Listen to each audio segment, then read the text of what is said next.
Chapter 6. After the unwelcome insult from my mom, Bethany and I were about to leave my parents' place and head home. It was obviously a mistake to think that my mom could move past any kind of hostility towards Bethany. Her obvious disdain towards Bethany was barely hidden. It was still a hot summer day as we headed back into the house. We said our goodbyes to Carol, Floyd, Geraldine, and Wyatt, but avoided everyone else. As we walked out to the car, Albert cut us off and smirked. He looked Bethany up and down, and then made a snide comment. "Too bad you're knocked up now. Say goodbye to that hodbod of yours. It's all downhill from here." Bethany glared at Albert, then shook her head as she walked past him without a reply. Albert called out, "That's what you do, isn't it? Look down your stuck-up nose at us and freeze us out, but I know something that will shake you to your core. Deep inside, you are a troubled young woman, and we are going to prove it in court. Good luck keeping your baby after we are done." Bethany and I gave each other a troubled glance, and then she turned around and asked with concern, "What are you talking about?" Albert smirked and wagged his finger at her. "I have heard it on good authority that you will make a terrible mother. We will make sure our rights are represented when your child is born. After all, your child is a Hamilton, and knowing how bitchy you are, it wouldn't surprise me at all to see you withhold your approval of being with us." Bethany shook her head again and asked, "What happened to you, Albert? You used to be so sweet and kind. You're like a different person now. Look at you. You act and dress like a 45-year-old teenager. Why did you change?" Albert sniffed. "I think Mom is right about you, Beth." "Bethany?" She shot back in hot irritation. "Whatever, Beth." Albert smirked. "You are not the kind-hearted, sweet-natured girl we were all led to believe. You've turned Clinton against us, and you're infecting the rest of the family. It has to stop. Someone has to stop you."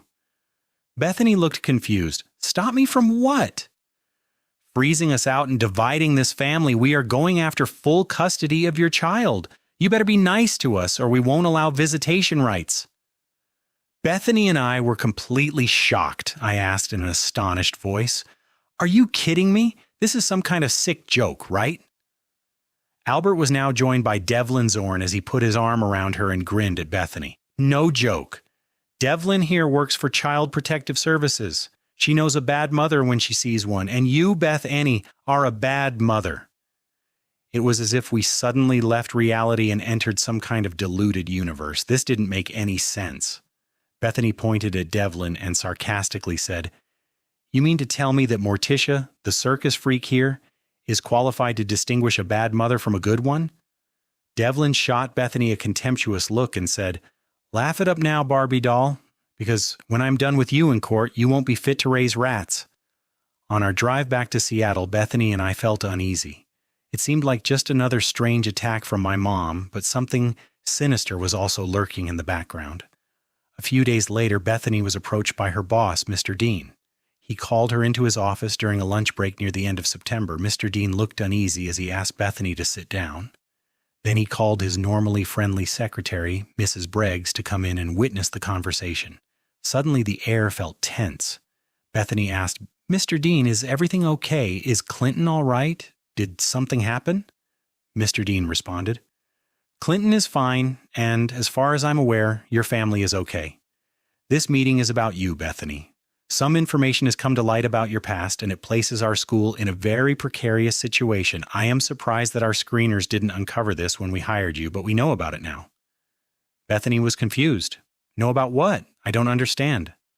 Mr. Dean sighed. "You spent time as a prostitute during your university years, and—" He hesitated. "And I know that you have tried to cover your tracks and are most likely over that part of your life, but this is very damaging information for our school to handle. We must let you go, effective immediately." Bethany gasped and started to hyperventilate. "This is absurd. I have never been a prostitute, ever. I was raised in a Baptist church and taught to be a good Christian. I have only ever slept with Clinton. He's been the only love of my life. Where's this all coming from?" Mr. Dean gave Bethany a stern look. "The College of Teachers for the state has suspended your teaching license. Your fight is not with us, Bethany. It is with them. You most likely will never teach again. This is a very serious legal matter, and frankly, you have placed this school in hot water. We may be suing you for reputational defamation. I suggest you get a lawyer." The phone call I received from Bethany was so frantic I could hardly understand a word she was saying. She was crying and hysterical, and all I could get out of her was that she had been fired for being a prostitute. By the time I picked Bethany up, she was sitting on a park bench about a block away from her school. She had been escorted off the property and told to never return. Bethany's mental and emotional state was so bad that I drove directly towards Emerson to find her parents. I didn't know how to calm her down. Over the next 4 weeks, we stayed with Bethany's parents. I took emergency leave from my architecture firm and did my best to support Bethany. Gradually, we gathered more and more information until everything became clear. My mom and Albert were responsible for everything. This evilness came directly from them. When Bethany was nearly 3 months pregnant, we finally received the official notice that Bethany's teaching license had been revoked. The package that arrived was quite large. It included reports from private investigators ranging from Emerson and the University of Washington to St. Matthew's Academy, and even my architecture firm. There were numerous photos of Bethany and me, though my image had been blurred, showing us in various compromising situations. That was when I finally understood how truly evil my mother was. She had been planning this ambush since she lost the court battle to Bethany during her first year at university. Morna had even warned Bethany to watch her back. She must have known that something like this was coming. My mom spent hundreds of thousands of dollars creating this delusional scenario, even though all the compromising images of Bethany were with me. Simply blurring out my image made it seem like Bethany was entertaining multiple men. Then a secondary lawsuit hit us hard. St. Matthew's Academy was suing Bethany in civil court for $2.6 million. Apparently, when news of her so-called nefarious past surfaced, many parents pulled their kids from this prestigious school.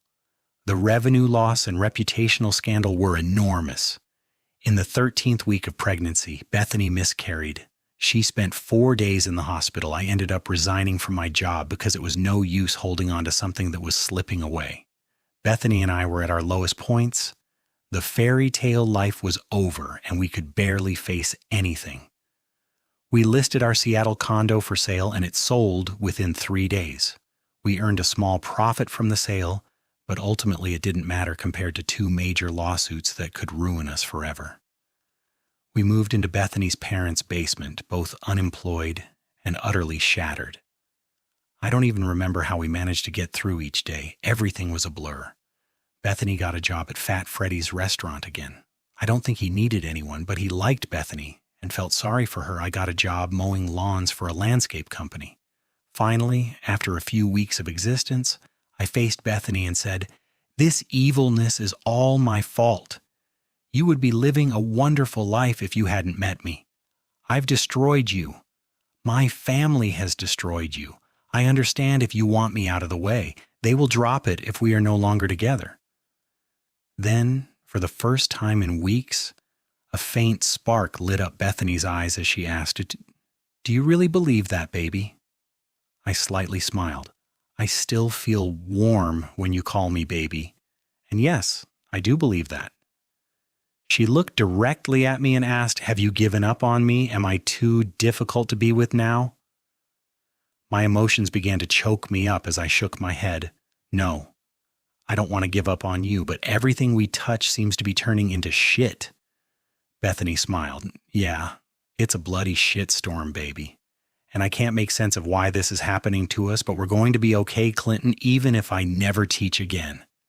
She reached across the couch. "Take my hand, baby. We're in this together, you and me. She's not going to win. I've got an idea, and you're going to have to trust me on this, baby. Can you do that?" 3 days later, Bethany and her mom, Sandy, entered the family law practice of Raffe, Helms, and Donaldson. After waiting in the reception area for nearly 30 minutes, a woman came out and said to Bethany, "Ms. Raffe will see you now." As Bethany and Sandy entered Morna Raffe's legal office, the 2 women eyed each other warily. Bethany stated, "Thank you for being willing to speak to us." Morna nodded somberly. "I almost sent you away. I know what this is about." Bethany looked at Morna and said, She tried to recruit you, didn't she? Is this why you warned me to watch my back a few years ago? Morna sighed. That woman only knows battle. She doesn't understand anything to do with the heart. To her it is all about wins and losses, and losing to you has made her even more psychotic than she already is. Will you take my case and represent me, Morna? God knows you deserve to throw me out for what I have done to you, so I will understand if you say no. And I can pay? We sold our condo in Seattle, and my mom and dad are willing to help me out. How much would you need as a retainer? Morna thought for a few moments. Run everything by me. Then I will decide if I take you on as a client. Bethany reached into her satchel and produced a large, neatly organized 3-inch thick binder. She smiled at Morna and said, almost 1,000 pages explaining in various ways about how I am a scandalous prostitute. Morna looked at the large binder, picked up her phone and said, Rosa, cancel my afternoon, I'm with a client. She hung up the phone and began to go through the volumes of information. For the next 2 hours, Morna barely looked up. She read everything carefully. Her face mostly carried a deep look of concern throughout. After 2 hours, she closed the binder and said, I had no idea how vile that woman is. This is astounding. Will you help us? Bethany asked. I know you have every right to tell me to go away. Morna finally smiled. I might be broken-hearted, but I'm not cruel. Bethany, you have done nothing to deserve this level of evil treatment. Bethany began to weep as she tried to control her emotions. I'm so sorry I'm crying like this. You're being so kind and... Morna sighed. Is it true? You and Clinton lost a baby recently? Bethany nodded as she blinked away more tears, whispering, Yeah, 13 weeks, a little girl. Morna stood up and said, I need to talk to my legal partners. I will be back in a bit. Don't go anywhere. An hour and a half later, Morna returned with an older man who appeared to be in his late 50s. Morna stated, Bethany and Sandy, this is my senior partner, Richard Donaldson. I think you will want to hear what he has to say. Bethany and Sandy stood up and shook his hand. Then Richard got right to the point. This is one hell of a case you have here, Ms. Hamilton. It crosses into at least 3 legal jurisdictions, criminal law, family law, and civil law. If we take on this case, we'll need some heavy hitters. We will be going against the College of Teachers, your former school, Children's Protective Services, and the Legal Bar Association. This won't be an easy case to win. Bethany looked at her mom, then back at Richard. I don't think I can afford that. We have some money, but this sounds really expensive. Most likely $1 million or $2 million, depending on how far we have to go. Bethany sat back down as she began wiping away more tears. I can't afford this, Mr. Donaldson. Richard sat right beside Bethany and spoke kindly. You can't afford to walk away from this fight, Bethany. If she wins, you go to prison. Prostitution is a felony in this state. That is what is at stake here, more than the money. Bethany looked at Sandy and began to weep. Mama, is this really happening? Am I going to go to jail? I didn't do anything wrong. She instantly got up and ran out of the office. Richard quickly called out to Morna, go get her before she does something rash.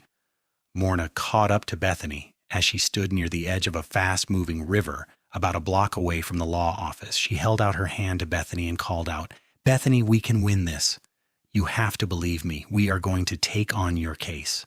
We are going to involve other big law firms to help us. Bethany looked at Morna and sobbed, I can't ask my parents for money. This will bankrupt them. I can't afford this.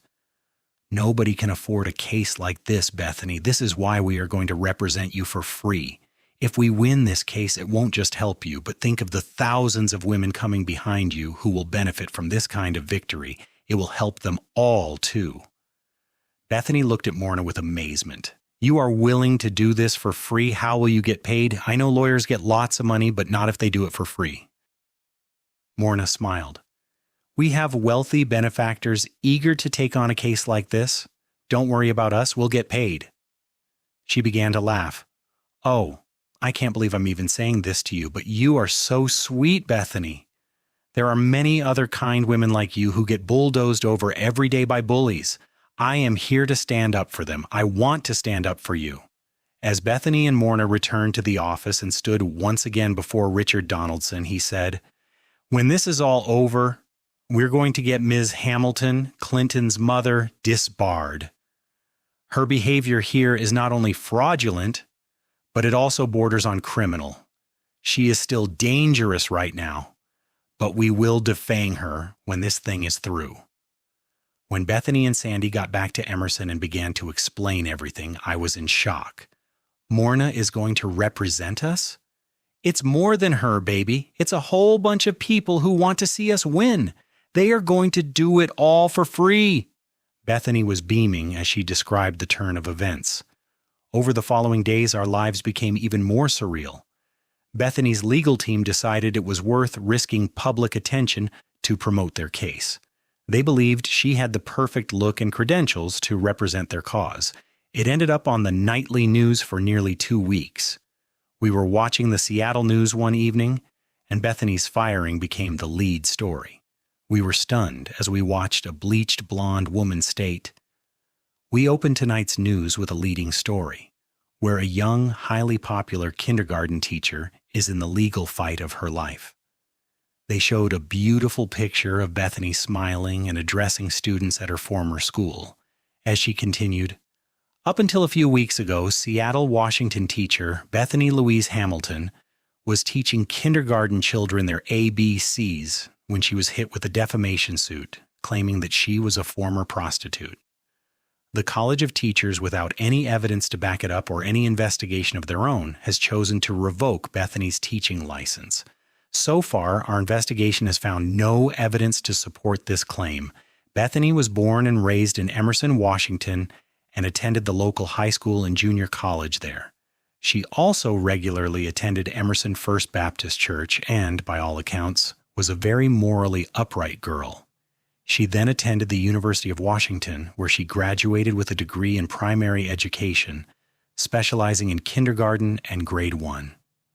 Seattle One has caught up with some of the parents of the children Bethany taught and had this to say: "Bethany was a wonderful influence at my son's school. There is no way she was ever a prostitute. Someone is trying to smear her. I have pulled my son from that school as they refuse to reinstate and exonerate a lovely, innocent young lady." Story after story circulated about how remarkable Bethany was. However, that impression soon changed when they started interviewing Devlin Zorn. It revealed she was a child welfare officer with the State Child Protective Services. Devlin Zorn, or more commonly to us, Morticia, was dressed a bit more professionally for the TV interview, but she still looked like a zombie from the underworld.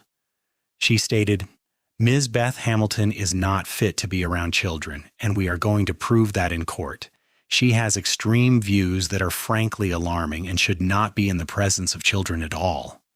As the news turned to other events, Bethany, her mom, dad, and I all looked at each other. We were stunned and didn't know what to expect after this. The following day, Seattle One News did an in-depth one-on-one interview with Bethany. Bethany wore her favorite plaid teaching dress, and the interview went very well. She came out sounding intelligent, yet very sweet and innocent. Morna's law firm was pleased with how things were going. Then it all changed again. About 10 minutes before the 6 o'clock news was about to air, Morna called Bethany on the phone and said, "Please tell me you didn't accept $10,000 from Mr. Dean at St. Matthew's." Bethany was perplexed. "He gave it to me as a Christmas bonus during my first year of teaching. He said that one of my students' parents was so impressed by how I had brought their son out of his shell that they donated $300,000 to the school." The phone went eerily silent. Then Bethany asked, "Did I do something wrong? We used that money for our wedding and honeymoon. It was given to me in kindness." Morna sighed. "They are going to say it was given to you as a payoff. The family that donated the money has just been named in a human trafficking case. This is really bad, Bethany. Now you are financially linked." "But it was a Christmas bonus," Bethany protested. Morna shot back, $500 or $1,000 is a generous Christmas bonus. $10,000 is a payoff. My God, Bethany, how could you have been so stupid?" "But Clinton was there too. He's a witness to this transaction. There was nothing criminal about it. Morna snapped back angrily. Clinton can't be a witness. He is too close to you. There are laws against that. After Bethany hung up the phone, we all knew what was coming on the news. We turned on the TV and sat in stunned silence as the media that had until yesterday been supportive of Bethany suddenly turned against her. They interviewed the law enforcement officers who had apprehended the man who donated the money to the school. Afterwards, they spoke with the school principal, Mr. Dean, who essentially said he had been convinced to give Bethany the money. He mentioned that he was opposed to giving her such a large sum, especially for a first-year teacher, but the man who donated the money was also on the independent schools board, and the principal was obliged to follow the board's directives. Suddenly, Bethany looked not only guilty but also complicit in a financial scandal and a human trafficking tragedy. A few days later, Bethany received a settlement offer from my mother. If Bethany publicly acknowledged my mother's earlier claim for rent in return for benefits, she would withdraw the rest of the lawsuit. She had mentioned that law enforcement was not very interested in Bethany, as she was too small a fish in the human trafficking network. If Bethany accepted the offer, she would never teach again and would be forever marked with a reputation built on a lie. My mom would finally have won against her and shattered her. By this time, Bethany was so exhausted and humiliated that she just wanted all the pressure to disappear. However, Morna talked her out of it. Bethany, think about this. Barbara Hamilton smells blood in the water, but it's not your blood. It's hers. She's aware of our claim to the Bar Association regarding her criminal persecution of you and her invention of fake evidence. I think she's feeling the heat. We need to press her on this. Then we go after those bastards on the College of Teachers board. When the dust finally settled, my mom was forced to resign from the bar and retire. She surrendered her legal license before it was taken away. The College of Teachers reinstated Bethany's teaching license and was compelled to issue a public apology for revoking Bethany's teaching license before any formal investigation process. They did, however, manage to keep Bethany on a watch list with no end date. Child Protection officially ended the formal inquiry into Bethany's fitness to be a parent, but to this day nothing more has been brought up. Bethany and I remained very cautious of them for a long time afterward. St. Matthew's Academy collapsed. They had lost more than 3/4 of their students as a result, and one of their board members was now serving time for criminal behavior. They finally closed their doors for good. In the days after everything was settled, Bethany became pregnant again. This time we didn't tell anyone until it was really obvious. Bethany never did go back to teaching after this. I don't think she ever truly got over the shock of how it all unfolded. One day, when we were walking on the beach together, Bethany stated out of the blue, "Let's move to Portland, Oregon and start again. Maybe I'll even go back to teaching if I can handle it again." I looked at Bethany and thought about it. If we do that, I want to go out on my own and run my own architectural office. I'm tired of working for everyone else.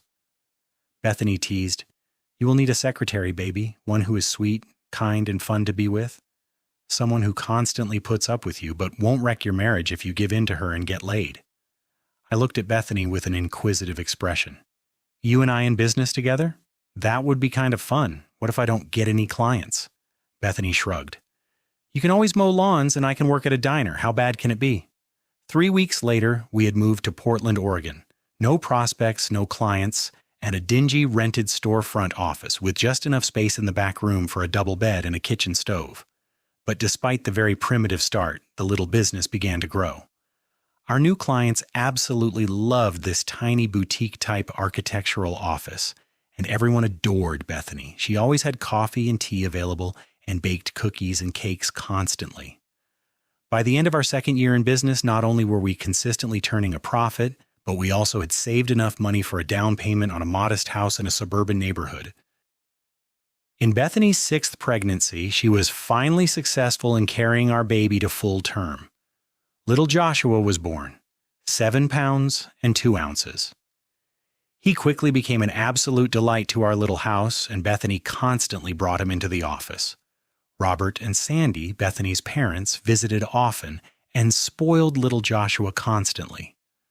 One day, Bethany and I were pushing 2-year-old Joshua in his stroller when we came across a family selling puppies. The cutest little black and white dogs we had ever seen were playing in the front yard of a house. When the puppies were old enough to be weaned, we went to the home and brought our little doggie home. Bethany named him Wasabi after the spicy green paste that she had made her older brother Craig choke on a few Christmases ago. Wasabi ate everything: shoes, carpet, wooden stairs, speaker wires, and whatever food happened to be within reach. He drove us crazy, but he was also family. Joshua loved him dearly, and we quickly became a family with that dog. Everyone knew who Wasabi was, and everyone loved him. There are very few regrets in Bethany's and my story. Before Bethany passed away, I promised her I would bring roses to her graveside at the start of each season. She loved the changing seasons and considered fall her favorite. She adored the colors of the leaves and the excitement in the crisp air, which signaled that Christmas was just around the corner. When my time comes, I too will be buried right beside her, and we will once again be joined in the hereafter forever. Thank you for taking this journey with me and understanding what Bethany's song was all about. God bless.